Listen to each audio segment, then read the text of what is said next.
first question, what are the action or the consequences that you bestow to a student that is accused of gender discrimination?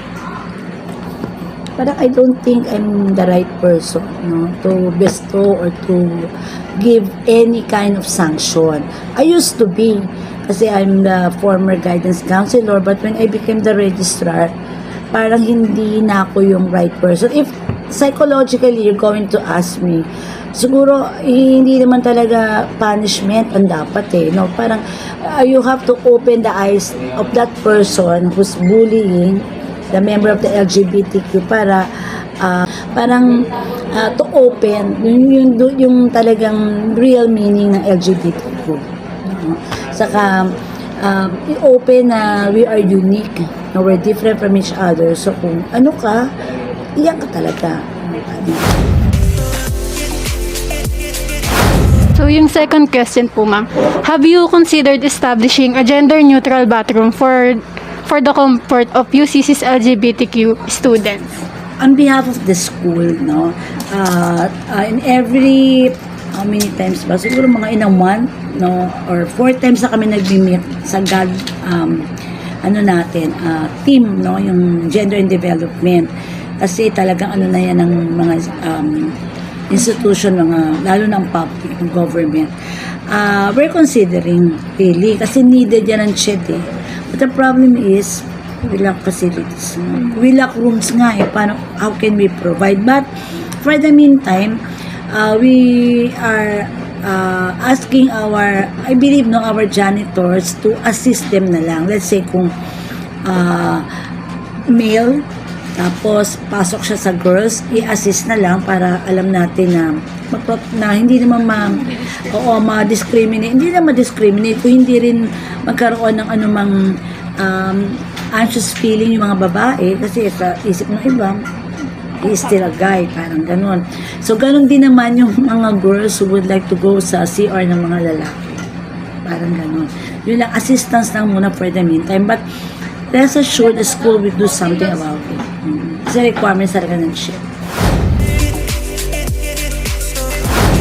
In your opinion po, ma'am, can our university fully cater LGBT student needs such as gender-neutral bathroom and cross-dressing po?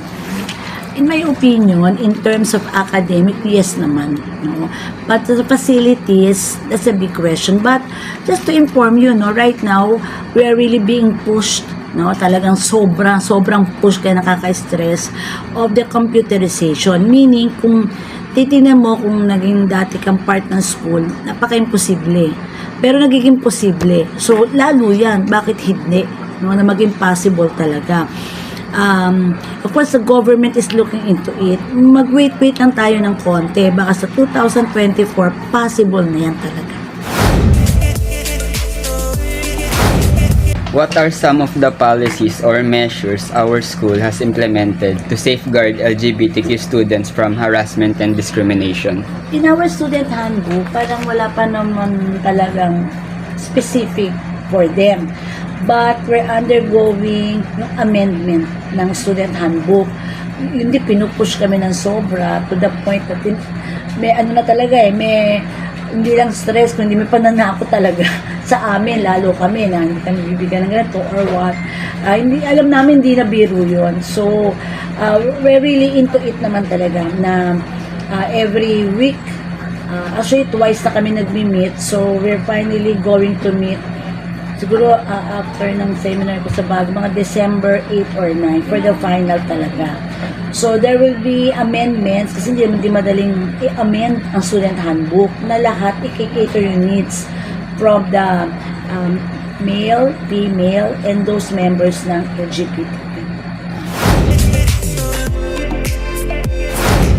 Do you have some scenarios that you can share for us that you've encountered where the school had to address specific gender-related issues or problems, and how were they handled? Like for example, the haircut, yan yung number 1 natin problem, di ba? Kasi sa ating student handbook, there's no specific talaga na length ng hair. So, dahil nga nasa student handbook. So that's a standing policy we have to follow, no?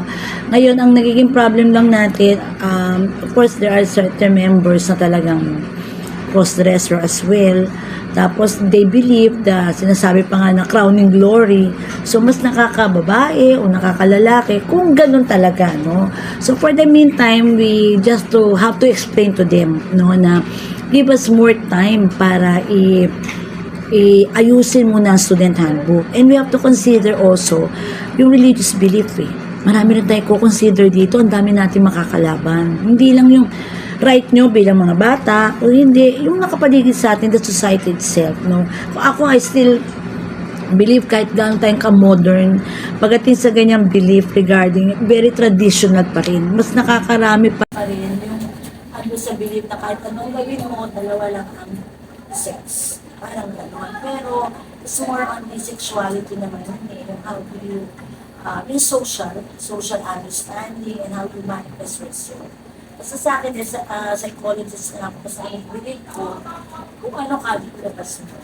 Kasi mas magiging masaya ko para sa iyo kung mas may freedom ka to express yourself and keep it, di ba? Sa mga ba? Pero makukuling nila na.